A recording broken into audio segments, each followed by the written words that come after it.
Olá, seja bem-vindo. Eu sou o professor Álvaro e estamos de volta na nossa nova videoaula, dessa vez da disciplina Informática Básica e Aplicativos. Em nossa videoaula de hoje, nós não vamos ver assuntos práticos, mas vamos ver assuntos que são indispensáveis para que a gente possa fazer uma prática de qualidade. São os conceitos básicos sobre processamento de dados, armazenamento, arquivos e mídias. Antes de a gente falar sobre aplicativos e coisas mais assuntos mais práticos, nós precisamos entender o que é que a gente está trabalhando, com o que a gente está trabalhando. A gente precisa conceituar o computador. Tá? O computador, o que seria um computador? A gente sabe que é uma máquina digital, mas o que é que ela faz? Qual é a mágica do computador? Na verdade, o computador nada mais é do que uma máquina que processa informação. Ela recebe uma informação, processa através de comandos aritméticos ou lógicos, executa esse processamento e nos devolve o resultado desse processamento.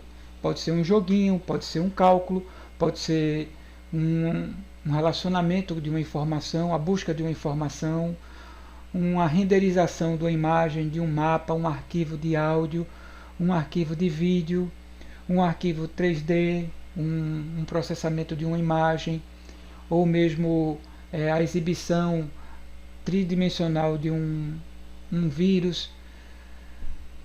Então, o que o computador faz nada mais é do que processar essas imagens, processar essas informações que ele recebeu. Tá? Então não faz nenhuma mágica, ele apenas processa e devolve isso para a gente. Para a gente entender um pouco sobre a informática, sobre o computador, basta a gente voltar ao passado, tá? Voltando ao passado, quando os computadores não eram essas máquinas bonitas, feitas a gente está vendo aqui nessas duas imagens do século passado, de meados do século passado, 1995, 98. No computador atual, antes os computadores eles não eram centralizados numa placa. Então um computador logo no começo ele poderia ocupar um prédio inteiro. Os circuitos dele era todo em válvulas, em circuitos de válvulas, e a programação era feita através de ligar chaves e desligar chave, ligar fio e desligar fio. Nessa época o computador ele não tinha uma central de processamento centralizada, não existia um processador centralizado, era um circuito, por assim dizer, um circuito aberto, um circuito longo, contínuo, e era um circuito cheio de válvulas. Então esse pesquisador von Neumann, ele resumiu os computadores fazendo esse seu diagrama, o diagrama de von Neumann. E o que é que esse diagrama faz? Ele apenas mostra para a gente o computador de uma forma modular. Então todos os computadores que existem hoje, seja de um smartphone, ou seja, um supercomputador, todos eles seguem o modelo do diagrama de von Neumann, que ele separa o computador em dispositivos de entrada, unidade central de processamento e dispositivos de saída. A unidade central de processamento, ou CPU em inglês, ou CP em português, e ele conta com o apoio da unidade de memória, ou seja, a memória ele vai armazenar as informações que estão na fila para serem processadas. E como é que essas informações são processadas? Bom, dentro da CPU, do processador do computador, existe uma divisãozinha lá dentro, que é a ULA e a UC.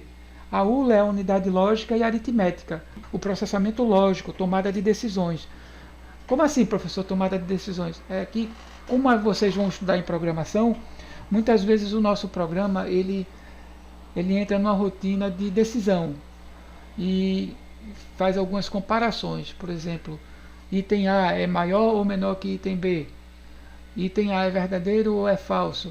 O item A é falso e o item B é falso. O item A é falso ou o item B é falso. Então essas tomadas de decisões lógicas utilizam operadores lógicos que vocês vão estudar mais adiante na disciplina de lógica de programação. Essas decisões lógicas ela é tomada pela ULA, como o nome diz, unidade lógica e aritmética. E a aritmética, professor, ou seja, todas as operações matemáticas de álgebra e aritmética são tomadas também dentro da ULA. X elevado a y, x maior que y, x menos y, x dividido por y. Então isso tudo é uma decisão, um processamento que acontece dentro da ULA. E a unidade de controle, professor? A unidade de controle porque a CPU precisa controlar os caminhos da informação. A informação vai circular entre o dispositivo de entrada, vai para o processador e fica armazenado uma parte na memória esperando a vez ser processada, e depois essa informação tem que ir para o dispositivo de saída. Então quem vai fazer esses controles, esses endereços? É feito um correio, né? O correio, você vai mandar uma carta pelos correios, você tem o CEP, você tem o carteiro. Então toda essa logística da informação que a informação percorre dentro do computador é controlado pelo processador e impreterivelmente pela unidade de controle, que vai controlar essas pausas, e não só as pausas, também as filas e o caminho da informação. E isso é o que a CPU faz. A CPU ela é dividida em unidade de controle e ULA. E a memória, professor? A memória é um recurso que não está dentro do processador, mas está dentro do computador. Tá? Memória, com pouca memória também vai ter uma fila menor para ser processada. Então, uma fila menor para ser processada significa que o computador vai ficar mais lento. Nós não vamos entrar nesses detalhes mecânicos do computador, tá? Mas a velocidade de um processador, a velocidade de um computador ou de um processador, ela é medida em ciclos por segundo, tá? Milhões, bilhões de ciclos por segundo. O ciclo é assim, o ciclo de busca. O processador vai buscar uma informação e vai trazer informação. Então, quando ele vai buscar e quando ele vai trazer, quando ele traz vai e volta, a gente completa um ciclo. Feito o movimento de um pêndulo, ou o movimento do pêndulo. O pêndulo vai para um canto, chega no final, aí ele tem que voltar para completar um pêndulo, para completar um movimento, completar uma oscilação. Um movimento em física, em movimento pendular. O pêndulo sai do ponto A até o ponto B e volta para o ponto A. Então aquilo é um ciclo. Então o computador também ele faz ciclos de busca. Então ele vai buscar informação e depois ele traz a informação. Isso completa um ciclo. Então a velocidade dos processadores atuais já está em bilhões de ciclos por segundo. Essa é a representação de von Neumann padrão. Mas aqui a gente fez um melhorzinho para vocês entenderem melhor. Vamos para o próximo slide. Aqui você tem a memória na parte superior, um pente de memória. O processador, no caso aqui o mais moderno, processador comercial para escritórios e para residência. Tá? Aqui existem outros processadores para fins mais avançados e fins militares e supercomputadores, que não é esse Intel Core. Tá? Tem o dispositivo de entrada, que aqui a gente tem um teclado gamer, e um dispositivo de saída, no caso uma tela de vídeo. Então é isso. Unidade central de processamento, que é o processador, que é dividido em ULA e UC. Unidade de controle, unidade de lógica e aritmética. A memória, que vai dar suporte ao processador, que ela faz acumular informação já processada ou em fila de processamento. De uma forma geral, o computador ele executa o programa ou uma sequência de operações armazenada na sua memória. Esse programa ou sequência é basicamente combinações das operações abaixo, que é ler dados a serem processados, entrada de dados, armazenar os dados lidos, armazenar na memória, efetuar os cálculos necessários. Esses cálculos necessários é propriamente o processamento, e fornecer os resultados, que seria a saída de dados. Isso, de acordo com Neumann, é o que faz o computador, o que é um computador, tá? O que define tanto os que já existem como os futuros. Tá? Digamos que é feito aquele filme Independence Day, não sei se vocês assistiram um filme antigo, tá? Que uns alienígenas vinham invadir a Terra e os computadores das naves espaciais dele foram invadidos por um vírus, mas porque, de acordo com o conceito de von Neumann, todos os computadores a serem inventados, eles vão seguir essa estrutura básica: memória, unidade central de processamento, dispositivo de entrada e dispositivo de saída. Então isso define o computador, e essa arquitetura vai ser empregada em todos os computadores, seja ele militar, seja ele de científico, ou seja ele computadores pessoais mesmo, ou até mesmo microcomputadores, como podemos dizer, computadores móveis como smartphone. Agora, para a gente falar um pouquinho sobre computador, a gente tem que entender também o que é um arquivo, já que vocês vão produzir muitos arquivos durante o curso. O que seria um arquivo? Um arquivo é qualquer informação relacionada que está armazenada numa mídia, no computador ou externo ao computador. Tá? Um arquivo é um conjunto de informações nomeadas, armazenadas e organizadas em uma mídia de armazenamento de dados. Professor, o que é mídia? Mídia é um meio onde se escreve algo. O meio, é um meio. A mídia tem as mídias, antes do computador já existia mídia. Por exemplo, o jornal é uma mídia, televisão é outra mídia, revista era uma mídia, essas mídias analógicas que ainda existem, né? Mas mídia é um local onde você armazena informação. O arquivo ele está disponível para um ou mais programas de computador, sendo essa relação estabelecida pelo tipo do arquivo e identificado pela extensão recebida no ato de sua criação ou alteração. Como assim, professor? Vamos entender mais um pouco. Um arquivo, ele possui nome, possui uma extensão e obrigatoriamente também que tem que ter tamanho, ele ocupa espaço. O nome do arquivo, o que seria o nome do arquivo, professor? Quando a gente está criando esse arquivo, o nome do arquivo é o que a gente quiser, a gente que define esse nome, quando é um arquivo feito pelo usuário. Agora, quando você compra um programa que vem vários arquivos, arquivos de sistema, ou de sistema operacional, enfim, esse nome do arquivo não é definido pelo usuário, é definido pelo fabricante daquele arquivo. Mas no nosso caso, quando a gente está criando um arquivo, é a gente que escolhe o nome. Deve-se evitar caracteres especiais, aqueles asterisco, ponto, tio, C cedilha, exclamação, interrogação no nome, porque alguns sistemas operacionais têm restrição. E existe uma regra também para a quantidade de caracteres que pode ter no nome do arquivo. Os sistemas operacionais mais modernos aceitam até 260 caracteres. Tá? Antigamente não. Antigamente, na minha época, os arquivos só podiam ter 8 letras no máximo, 8 caracteres no máximo. E a extensão, 3 caracteres. Hoje a extensão já pode ter 4 caracteres. Tá? O nome e a extensão é separado por um ponto. Mas, professor, eu abro o meu computador e não vejo extensão nenhuma, só vejo o nome do arquivo e um símbolozinho. Por quê? Porque os sistemas operacionais mais modernos trabalham na filosofia de que o usuário não precisa saber daquilo que ele não usa. Então, eles ocultam algumas extensões, ou a maioria das extensões, ou todas as extensões. Depende do sistema operacional, como ele vem configurado de fábrica.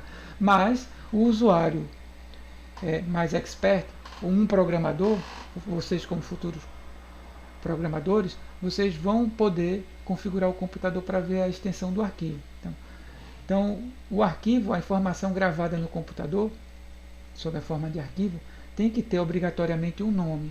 Esse nome pode ter até 260 caracteres e aconselhável não utilizar caracteres especiais, porque a maioria dos sistemas operacionais buga o nome quando se coloca caracteres especiais ou não aceita.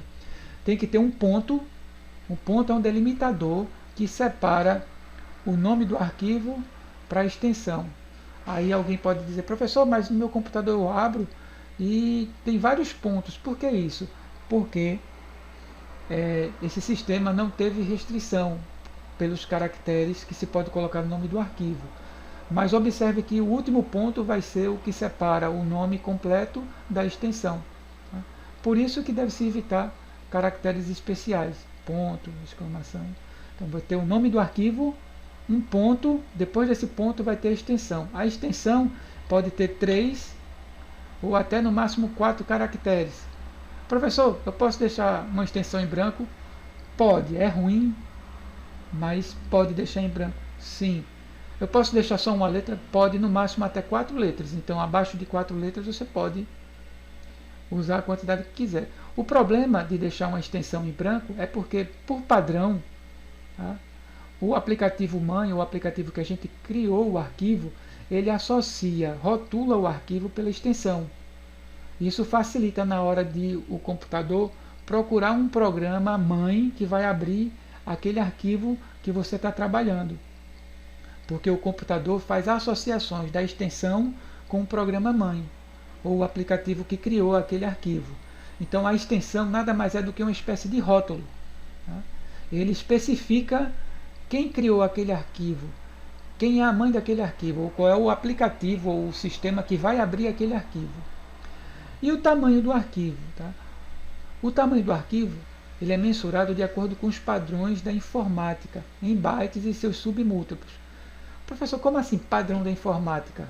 É porque, pessoal, a gente usa muito em física o padrão, o sistema internacional de unidades, mas em informática a gente usa bytes, é um outro padrão. E a gente vai entender onde isso vai nos levar. A gente vai precisar entender um pouquinho aí sobre tamanho do arquivo, sobre como é esses armazenamentos, tá? Vamos para o próximo slide para entender isso. Armazenamento e processamento, tá, gente? O computador é um dispositivo eletrônico e por essa razão ele só pode armazenar energia, ligado ou desligado. Então ele não pode usar internamente no seu processamento a mesma linguagem que a gente utiliza, que os humanos utilizam, a mesma base numérica decimal que a gente utiliza. Ele teria que ter algum conversor. Por quê? Porque internamente, como a gente está tratando de eletrônica, a gente só vai ter um sinal, que é o sinal elétrico, que é ligado ou desligado. Diferente do cérebro humano, que é um computador biológico, a gente entende níveis de som, níveis de luz, níveis de sensações. Então o computador só vai entender ligado ou desligado. Então, para isso a gente precisa de uma outra base numérica. E essa base numérica que é utilizada no computador é a base binária ou numeração binária. No sistema binário existe somente dois dígitos, o 0 e o 1. O 0 seria desligado, como já disse, o 1 seria ligado. Ou a antagonia, né? Algo antagônico, algo contrário. Falso 0, 1 verdadeiro. 0 fechado, 1 aberto. Mas a gente convencionou usar 0 como desligado e 1 como ligado. Mas professor, por que falso verdadeiro? Porque em programação a gente utiliza isso como operação booleana. Falso, verdadeiro, que na verdade é 0 ou 1. O programa vai entender como 0 ou 1. Então a gente atribui o 0, o falso, e o contrário do 0 ou 1 como verdadeiro. E em sensores, quem for fazer automação lá na frente, vai entender que 0 seria fechado, 1 aberto. Alguns sensores têm o padrão diferente, mas aí o fabricante define no manual do sensor. Mas é isso, é chamado de lógica binária, ou numeração binária. Vamos entender um pouquinho sobre esse sistema binário, tá, gente? Bit é uma gíria em inglês que significa pouquinho. Quando você for fazer uma tradução de uma música, alguma coisa, aí você escuta a expressão que a gente não aprende na escola. Por exemplo, bit older, é um pouco velho. Bit tired, um pouco cansado. E assim, bit é uma pequena partícula e aquela pontinha também da chave de fenda que se vende, a gente chama de bit. Bit na gíria seria algo bem pequenininho, algo minúsculo, tá? Algo pequeno, tá? Então bit, que é uma abreviação de binary digit, é a menor partícula da informação. Ela pode assumir valores como 0 ou 1. Mas ela é a menor partícula, mas ela por si só não é um agrupamento de uma informação completa. Ela é uma partícula da informação. Ela pode ser 0 ou pode ser 1. O byte sim, é a menor unidade de armazenamento em informática. Um byte contém 8 bits, então eu preciso de 8 bits para formar um byte. E o que é um byte, professor? O que é que um byte representa? Um byte representa em informática o espaço necessário para arquivar um caractere do nosso alfabeto, por exemplo, a letra A, ou maiúsculo ou minúsculo, ou um espaço em branco. Então isso na memória do computador ocupa um byte. Um byte, que dentro de um byte a gente vai ter as pequenas partículas, que são os bits. O bit não é o bit não é um agrupamento. O bit é um fragmento desse agrupamento, é um fragmento do byte. Ou seja, um bit sozinho não representa informação nenhuma, só ligado ou desligado. Agora o byte, formado por 8 bits, é a menor partícula, é o menor agrupamento de informação, é a unidade utilizada para armazenamento. E, para a gente entender, ela contém 8 bits. Isso em arquivamento. A capacidade de processamento dos computadores atuais já vai para 64 bits. Mas o byte contém 8 bits. Que, como já só recapitulando, um ponto-chave aqui, que um byte é o espaço necessário para arquivar um caractere. Agora, como é que a gente pode mensurar isso? Como é que a gente pode medir? Para vocês entenderem, uma página de texto puro, digitado, e na tela do computador, 1024 bytes, porque os caracteres em branco, o espaço em branco também conta espaço, e isso também levando em consideração que não vai ter nenhuma imagem e nenhuma formatação no texto digitada na tela do computador, sem ser do Word, somente com texto puro, sem formatação, sem fonte, sem nada, somente texto mesmo, texto puro, vai ter 1024 caracteres, que a gente vai ver mais na frente. Somente para fixar, tá, gente? Byte é a unidade de medida básica e universal para a capacidade de armazenamento em computação. E ela é universal, o mundo todo é byte. Existe uma pequena diferença, como eu disse para vocês, do sistema binário e o sistema internacional de medidas, ou sistema internacional de unidades, que é utilizado em física. A gente tem aqui os múltiplos e submúltiplos em física. A gente pode dizer do metro, do quilômetro, do metro, do... A gente tem aqui o quilo, que seria 10 elevado à terceira, igual a 1000. O mega, que o símbolo é M, que seria 10 elevado à sexta, que seria 1 milhão. O giga, 10 elevado à nona, que é 1 bilhão. E o tera, 10 elevado a 12, que é 1 trilhão. Observe que você tem um fator aqui, você tem a base e o fator. A base e o fator. Base 10 e o fator elevando ela. Base 10 e o fator elevando ela. Então você tem 10 ao cubo, 10 à sexta, 10 à nona e 10 a... acho que aqui é duodécimo, né? Duodécimo. E tem os submúltiplos. 10 elevado a menos 3, 10 elevado a menos 6, 10 elevado a menos 9, 10 elevado a menos 12. No caso da informática, a gente não vai ter os submúltiplos, tá? Não temos os submúltiplos. Por quê? Porque byte é a menor unidade possível. Então você vai ter o quilo, o mega, o giga, o tera e outras também, que a gente vai ver mais na frente, tá? Aqui no sistema decimal, que é o sistema que a gente utiliza no dia a dia, na nossa matemática, no nosso cotidiano, tá? Agora vamos ver na informática como seria. Na informática, nós não usamos a base 10, usamos a base 2, porque é binário, tá? Que é binário, a quantidade de dígitos que nós temos é só 2, 0 ou 1. No sistema internacional de medidas, a gente tem 10 à terceira. Aí a gente tem 1 quilo. 1 quilômetro, por exemplo. 1 quilômetro são 1000 metros. Mas em bytes, 1 quilo não é 1000, é 1024. Por quê? Porque lá usa-se a base 2, não a base 10. O 10 aqui, ela é um fator. Então, 2 elevado à décima, você tem 1 kilobytes. 1 kilobyte igual a 1024 bytes. E 1 milhão? 1 milhão no Sistema Internacional de Medidas é 10 elevado à sexta, mas em informática é 2 elevado à 20ª potência. Veja que dobrou a potência. Indo uma casa para outra, sempre a gente tem mais 10 na potência. Observe aqui, mais 10 na potência. O megabyte, 2 elevado à 20ª potência. Somando aqui, ó, um com o outro, você vai ter esse número aqui, tá vendo? E se você fizer essa operação de 2 elevado à 20ª potência, você vai ter esse resultado aqui, que seria 1.048.576 bytes. O gigabyte é 2 elevado à 30ª potência, que seria 1.083.741.824 bytes. O terabyte, 2 elevado à 40ª potência, aproximadamente 1 trilhão de bytes, tá? Não é 1 trilhão, é um pouco mais de bytes, porque sempre tem uma sobrinha aqui, tá vendo? Nunca é 1000 como é lá, um 00 fechadinho como o Sistema Internacional de Medidas, tá? Isso aqui explica, gente, essa relação entre as potências e a base, explica porque quando a gente vai comprar um HD de 1 terabyte e vem lá na embalagem 1 terabyte, 1 tera, e a gente instala no computador e o computador não reconhece como sendo 1 tera. Vamos ver aqui o meu, para a gente ter uma ideia, nesse computador aqui. O bom é que a gente pode mostrar. Vou mostrar aqui no computador. Tem um HD de 1 tera, um disco rígido de 1 tera no computador. Comprei como sendo 1 tera. Vem na embalagem do fabricante dizendo que é 1 tera. Eu clico com o botão direito, vou em propriedades.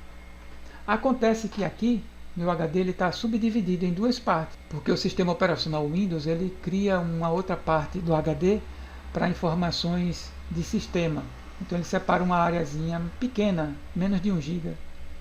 Claro que vocês fizerem isso em casa, não precisa executar nenhum comando, apenas observar. Tá? Aqui eu tenho um HD, vem dizendo aqui, a capacidade dele de 931 gigabytes. 931. Não é 1 tera. Tá? Não é 1 tera. É 931 GB. E aqui a capacidade em bytes. A capacidade em bytes aqui é a capacidade em GB. Tá?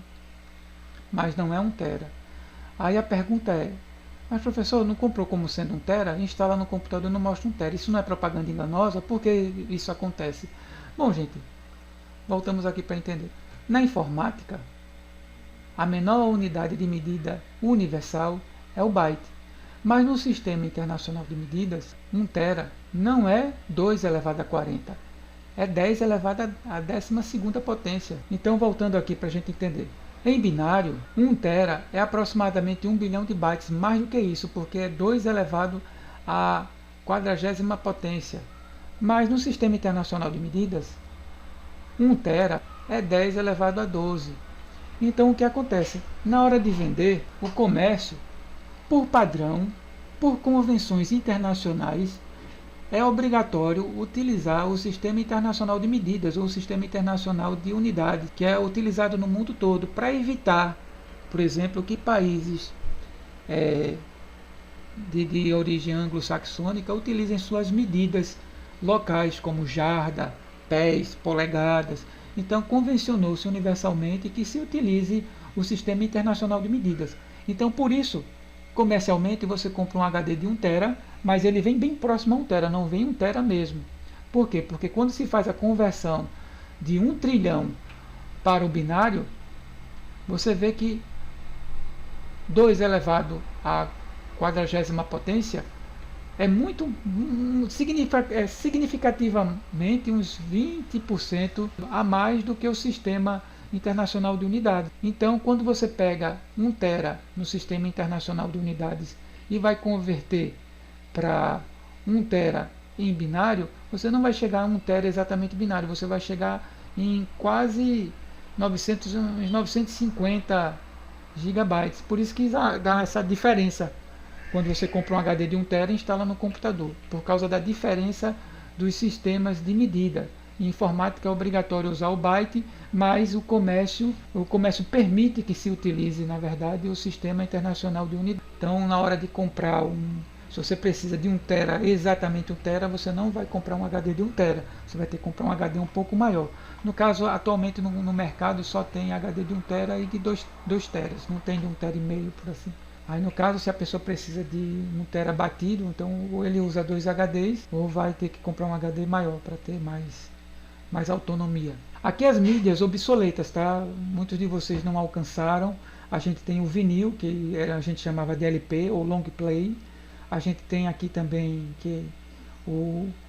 os filmes de máquina fotográfica, que vem aquela expressão queimou o filme. Não sei se vocês já viram. Quando você vai tirar uma foto e quando vai revelar o filme queimou, então perdeu a imagem que estava ali dentro.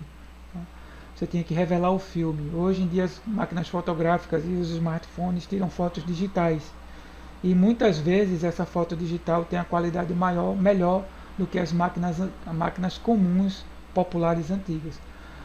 O vinil também é uma mídia que se tornou obsoleta, porque em relação ao som digital, o som digital não apresenta chiado, então você tem um silêncio absoluto. E o vinil ele não tinha silêncio absoluto. Se você observasse o silêncio, sempre tinha um ruídozinho, que era o som do atrito da agulha de leitura do vinil com os sulcos que tinha nesse vinil, que as frequências armazenadas geravam sulcos. A gente tem o disquete, que foi hoje que é extinto, né? Porque você tem o disquete, que é uma mídia extinta, que foi muito utilizado e hoje foi substituído pelo pendrive. A capacidade de armazenamento de um disquete desse, o maior que tinha disponível no mercado comum era de 1,44 megabytes. A fita cassete, que chegou no começo a ser utilizada em informática também, que era usada para gravar músicas. O disquete maiorzinho, o disquete no caso de 7 polegadas. A fita perfurada, que é mais antiga ainda, eu alcancei. Eu tenho a honra de dizer que alcancei a fita perfurada, que você fazia os textos e podia arquivava esse texto em fita perfurada. Tá? muito utilizado num sistema de comunicação de antigamente chamada telex, que é um teleimpressor. Você passava uma mensagem e essa mensagem era impressa no outro terminal, funcionava como uma espécie de e-mail, só que a pessoa respondia na hora ou respondia depois e recebia uma página impressa. E aqui um exemplo de leitura mecânica de fita perfurada ou fita para telex, que pode ser para telex e também para computador, tá? E também quando você queria compilar um programa, você poderia também colocar ele em fita perfurada para representar os caracteres e carregava para o computador via leitor de fita perfurada ou leitor de cartão perfurado, tá? São mídias obsoletas.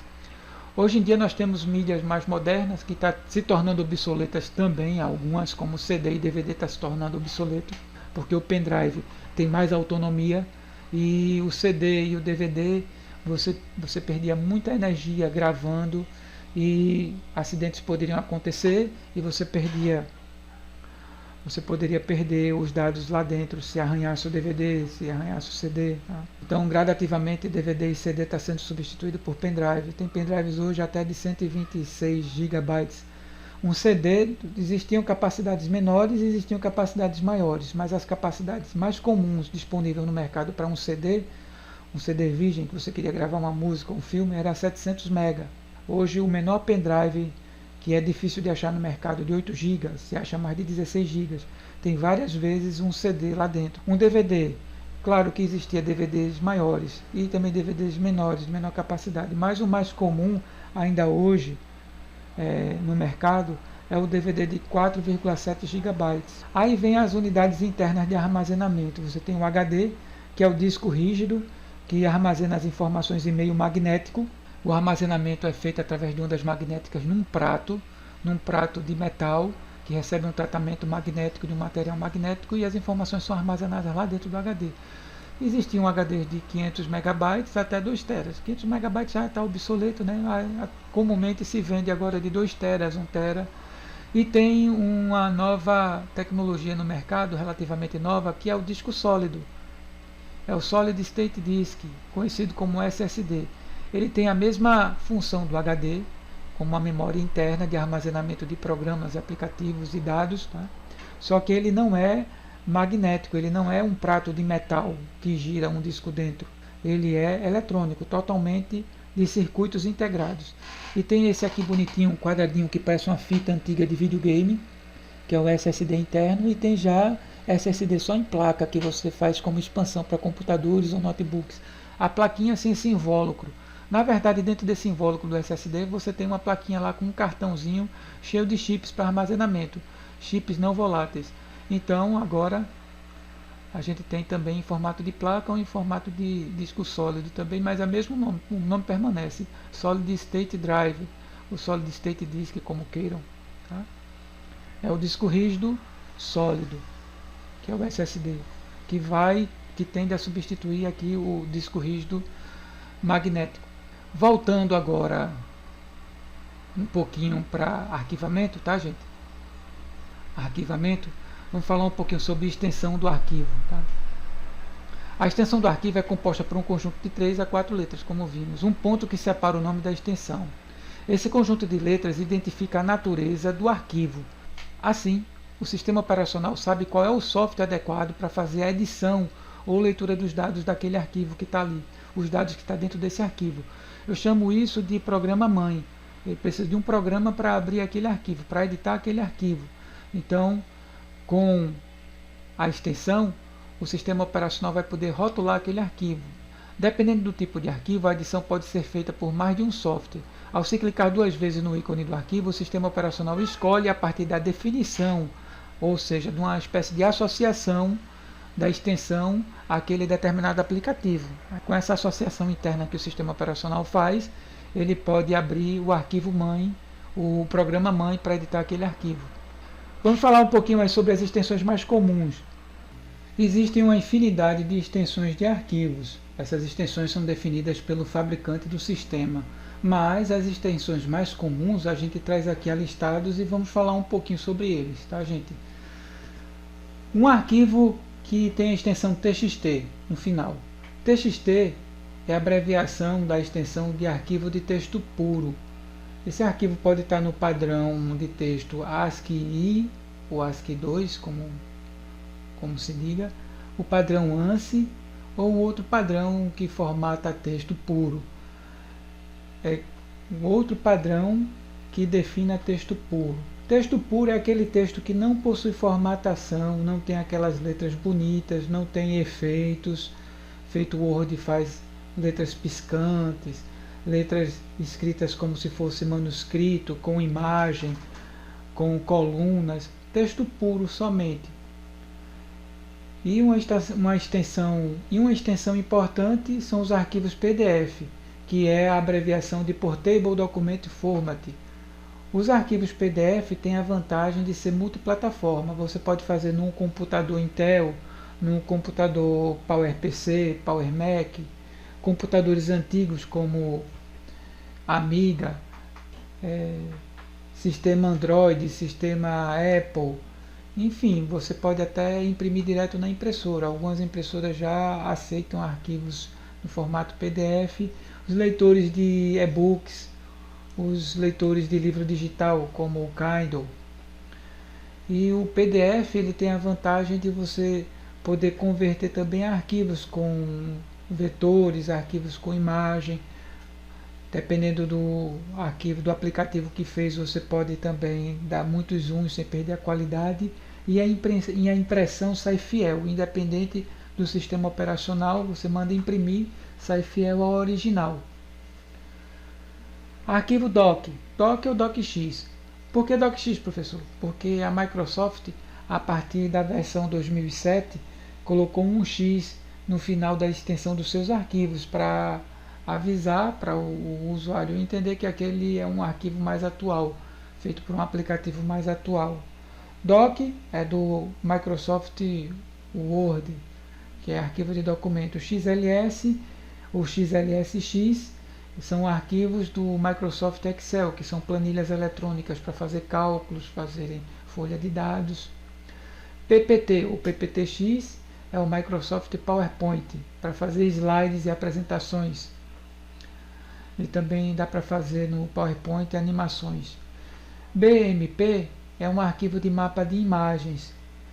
Esse mapa de imagens ele traz pontos, bitmaps, bits, informação binária sobre mapa de imagem. Então ele faz um mapeamento da imagem com colunas e linhas, e esses mapas com os endereços no plano cartesiano vai fazendo a imagem através do pontilhismo. Quanto menor o ponto, melhor o resultado final da imagem. Porém, nos arquivos bitmap, quando você dá um zoom, você vê o pontilhismo. Então, aquelas imagens artísticas daqueles pintores expressionistas que usam pontinhos para fazer imagens complexas. Então, um arquivo bitmap, que era muito utilizado nos primeiros editores de imagem da Microsoft, Paintbrush, agora o Paint, e a gente tem o Paint 3D, que é a nova versão do Paint, ou Paint, como queiram chamar. Temos também os arquivos com extensão EPS. EPS trata-se de imagem vetorizada.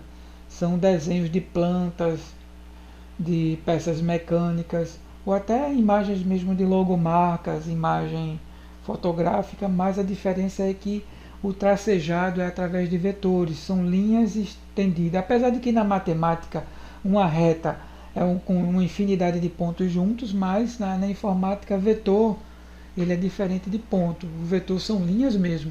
A vantagem de você ter uma imagem vetorizada é que você pode fazer vários zooms, ela não perde a qualidade. Ela não perde a qualidade nem na impressão, nem no zoom. Por isso é muito usado por arquitetos, engenharia, publicidade. GIF ou TIFF. Uma briga judicial pelos direitos de uso do GIF, porque foi dito que o GIF estava usando o mesmo algoritmo das imagens em TIFF. E que GIF significa Graphic Interchange Format. Ele usa 8 bits de cores e uma taxa de compressão através desse algoritmo LZW. E sua paleta de cores atingia até 256 cores e tinha a vantagem de você poder fazer pequenas animações e fundo transparente da imagem. E com o final do período de patente, que após 20 anos as patentes expiram, então a patente do algoritmo LZW tornou-se público e acabou-se então o motivo da disputa judicial entre GIF e TIFF. Muito utilizado também na internet é o padrão JPG, Joint Photographic Expert Groups, imagem com capacidade de compressão de tamanho, porém essa compressão de tamanho resultaria na perda da resolução na tela através de zoom e através de impressão. O JPG deixa imagens bem pequenas, mas ela não aceita animação em JPEG e também é mais difícil de você tirar o fundo da imagem. Não é impossível, mas é mais trabalhoso. E para solucionar isso a gente tem o PNG, que é o Portable Network Graphics, que suporta milhões de cores feito JPG e já suporta o fundo transparente. É muito utilizado em publicidade porque você consegue dar zooms e consegue portar o trabalho em camadas, né, com o PNG, com esse fundo transparente. Como o GIF também aceita transparência, mas o problema é a limitação da resolução de cores, que já o PNG já supera isso, já supera. O problema é que o PNG não tem, a gente não consegue no PNG qualidades fotográficas, feito o Joint Photographic Expert. O PNG é mais para e que seja para a internet, mas imagem com resolução fotográfica mesmo é mais utilizado o JPG, que você consegue alta definição para fotografias reais. O PNG você consegue fazer logomarca, fazer pequenos logos e pequenas imagens, mas quando você parte para fazer uma fotografia aí já o espaço já não comporta, já fica muito pesado. Os arquivos especiais do CorelDRAW e do Adobe Illustrator, que usam respectivamente as extensões PSD, CDR e AL. Nesses aplicativos editáveis, são aplicativos pagos, softwares pagos, você pode fazer o seu trabalho de artes gráficas, imagem, vetores, texto, e salvar depois em JPG, e ele migra para JPG. Só que quando você quiser editar a imagem em JPG você não consegue editar, você precisa manter um backup, uma cópia de segurança do arquivo original, em CDR, PSD, em AL, nessas extensões. Aí você exporta o arquivo, cria uma cópia em outro formato e entrega para o cliente. Isso é muito comum quando você vai para uma gráfica e você pede uma arte para fazer e imprimir, e depois você quer aquela arte para imprimir depois, o designer vai lhe dar o arquivo do seu trabalho no JPG. Não vai lhe dar o arquivo na extensão original. Por quê? Porque assim ele está lhe dando todo o trabalho gráfico feito, que você pode alterar, corrigir, melhorar. Então ele vai dando toda a sua ferramenta. Então é comum eles exportarem para JPG e entregar para o cliente por e-mail para que o cliente imprima, ou enfim, para que o cliente pague o serviço em JPG. E o original, que é o arquivo editável com as ferramentas, com fundo transparente, com várias camadas de imagem, fica com o gráfico lá na empresa. E ele fica nessa extensão, PSD, CDR, AL, PSD do Photoshop. Aqui um exemplo de uma imagem em JPEG, em JPG. E aqui você vê uma ótima resolução da fotografia e você dá um zoom e o zoom começa a distorcer. Eu tenho aqui a janela do prédio, penúltimo prédio dessa imagem perto da ponte. Quando você dá um zoom, você vê que começa a perder a nitidez. Mas aí a gente deu muitos zooms. Eu poderia também diminuir o tamanho da imagem, mas eu diminuindo, o pontilhismo começa a aparecer na imagem mesmo sem o zoom e na impressão também. Você vê o espelho d'água aqui também com ótima resolução, aqui embaixo da ponte, o rio, com o reflexo da luz na água. Aqui a mesma imagem em GIF. Quanto maior os pontos, menor a resolução. Quanto mais pontos e menor for eles, melhor a resolução. No GIF aí os pontos são maiores, então diminui a resolução. E diminui também a qualidade na hora de dar zoom. Aqui você tem uma imagem feita no Adobe no Photoshop. E no Photoshop, como eu disse, ou no Corel, no Adobe Illustrator, você pode migrar a imagem, migrar o seu trabalho. Você pode salvar ele em vários formatos. Aqui você salvando, aplicando as ferramentas do Corel ou do Adobe, você consegue esses efeitos, inclusive esse efeito penúltimo aqui, que é o de pontilhismo, e você vê o sapinho com vários efeitos, e a pessoa salva, entrega para o cliente, mas o original na extensão do Corel ou do Photoshop, o gráfico fica com o arquivo para ele, o design fica com esse arquivo. Aqui uma planta feita em CorelDRAW, poderia ser feito também em AutoCAD. Ah, professor, esses aplicativos com vetores, o senhor não disse que dando um zoom a gente tem resolução, e eu não estou conseguindo ler aqui na tela. Não, realmente, é porque nesse caso o arquivo original está no Corel, mas na hora de publicar na internet converteram para JPEG. Se fosse um arquivo original do Corel, eu poderia dar vários zooms e as letras, as fontes e o tracejado ia estar perfeito. Você dá o zoom e não perde a resolução. Isso é interessante para quem vai fazer manual de planta baixa, de prédio, manual de serviço de peças mecânicas de carro, onde você tem a planta do carro, pode dar vários zooms e você vê aquela peça sem perder nitidez, sem perder proporção. Bom pessoal, com isso terminamos a nossa videoaula de hoje. Peço que vocês comentem, deem uma olhadinha também lá no ambiente Google Classroom, que tem atividade sobre essa videoaula. Tá certo? Muito obrigado e até a nossa próxima videoaula.